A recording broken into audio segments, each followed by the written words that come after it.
आज का मेरा न्यू ब्लॉग ये आप लोग देख सकते हैं। ये हमारा गांव का छोकरा लोग बना रहा है किचन टेबल। आप लोग देख सकते हैं इसका।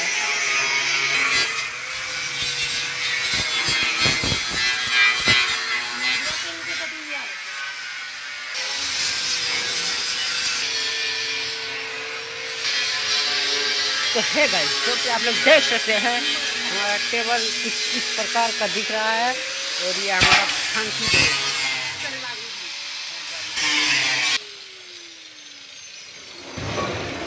हम और ये लोग हमारा हेल्पर है। हाँ, ठेकेदार है, ये मेरा ठेकेदार है। ये ठेकेदार है गाइस, आप लोग देख सकते हैं। होप कि आपको ये वीडियो पसंद आया होगा।